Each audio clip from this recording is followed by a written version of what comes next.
Welcome to another episode of Preferred Walk-On. I'm your host, Max Chadwick. We've got another top 10 positional ranking for you guys today, and it's my top 10 edge defenders in college football heading into the 2023 season. If you haven't already, check out the series of positional rankings that I've done so far, ranking the top 10 players at every position. And also, a lot of those players in my top 10 rankings I've interviewed as well, and I'm posting the full interviews on this channel, including a guy who's number 3 on this list, an interview that will come very soon to this channel. So make sure you hit that subscribe button if you haven't already, and follow me on Twitter and TikTok at MaxChadwickCFB. And also, you can also follow me on Instagram threads now at Chad_Maxwick. And if you want to read along to my top 10 list, I write all of these up over at pff.com, which you can check out as well.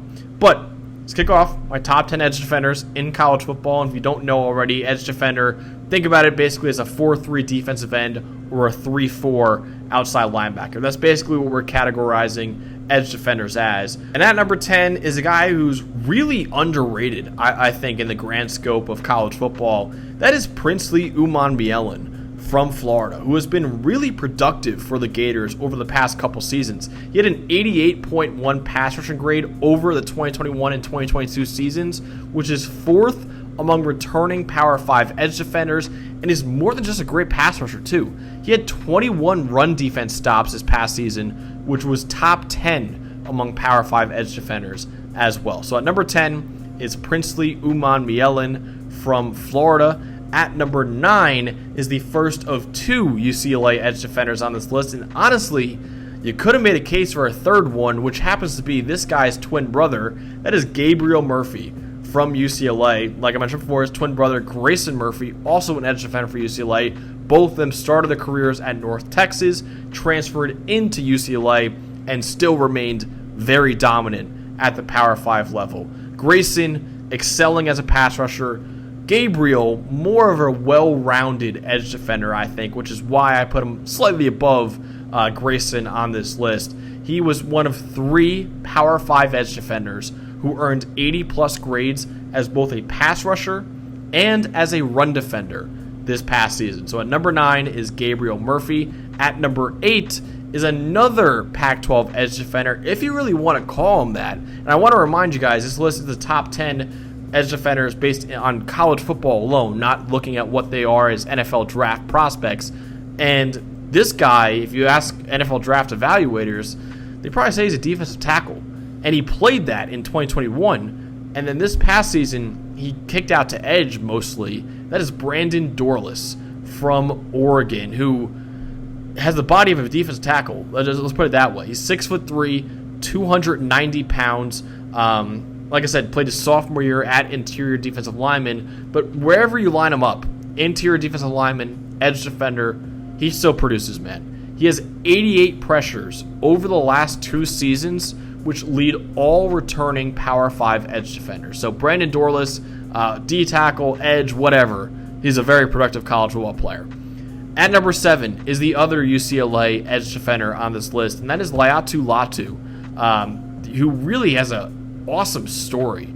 You know, he started his career at Washington, then suffered some neck injuries, had to medically retire from the sport of football, didn't play at all over the last 2 seasons, transfers from Washington to UCLA, and he was absolutely freaking dominant this past season. He was tied for second in pressures. He had 64 pressures, tied for second among Power 5 edge defenders. He was third among Power 5 edge defenders in pressure rate at just over or nearly 22%, and he tied for third in sacks with 12 sacks as well.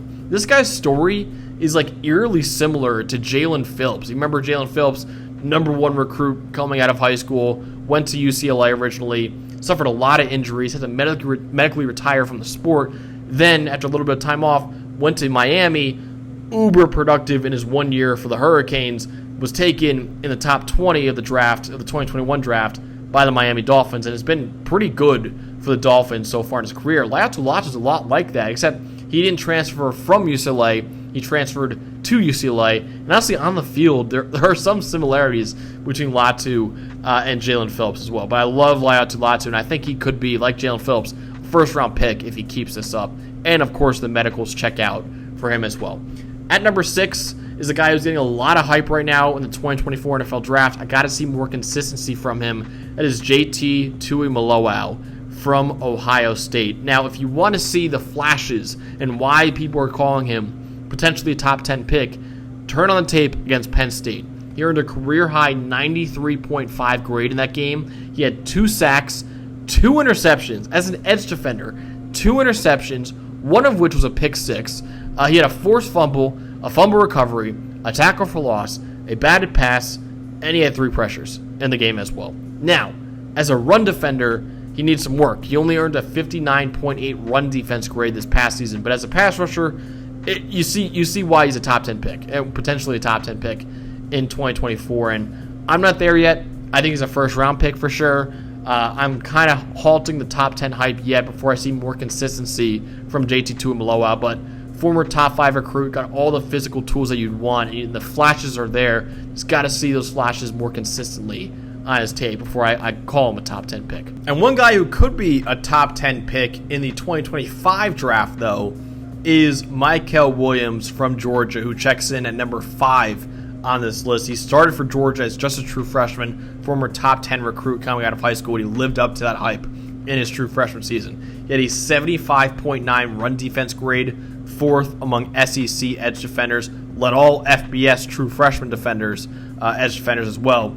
6 sacks, tied for the most among true freshmen, 33 pressures, tied for the second most among all true freshmen in college football. I think he's one of the biggest breakout candidates next year, and a guy who should be a household name in college football next year as well. He had a few reps against Paris Johnson Jr. in that playoff game that were unbelievable. And you remember Paris Johnson Jr., OT1 in the 2023 draft, was the 6th overall pick by the Arizona Cardinals, and Mykel Williams made him look silly on some of those plays in that playoff game. So, yeah, I'm really buying stock into Mykel Williams, into being an absolute superstar in college football, and he could be next season. So at number 5, Mykel Williams. Number 4, another SEC edge defender, like Tuimoloau, another guy who's getting a lot of top 10, potentially top 5 hype. I'm not there yet. But Dallas Turner from Alabama is checking in at number 4. Finally stepping out of the shadow of Will Anderson Jr., who was the 3rd overall pick to the Texans. Most career pressures in PFF history with 207. Really, I like Dallas Turner a lot, though. He has 14 sacks over the last 2 seasons, his first 2 seasons of college football, which were tied for the second most among returning Power 5 edge defenders. Want to see more consistency from Dallas Turner.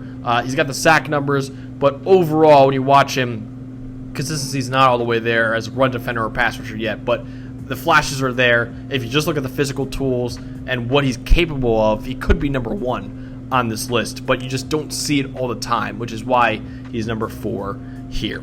At number 3, another guy who really dominated after transferring, Chop Robinson from Penn State, goes to Penn State from Maryland after he was like a very high 4-star recruit. Spent 1 season at Maryland, played limited time. His sophomore year at Penn State, though, he was phenomenal. Led all Power 5 edge defenders in overall grade with a 90.6 grade and pass rushing grade with a 92.4 mark, and was the 4th most valuable Power 5 edge defender according to PFF's wins above average metric.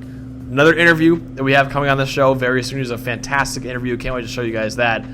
Chop Robinson, I think could really be a household name. A guy who I think should be getting top 20 hype, and I think a lot of people come around on that next year. Chop Robinson is really, really good. Number 2, maybe the best pass rusher in college football last year, Bralen Trice from Washington. And we mentioned Will Anderson Jr. before, and how he has the most career pressures in PFF history. Will Anderson Jr., as a true freshman, had the most pressures in the country as a true freshman in 2020. True sophomore 2021, again, most pressures in the country.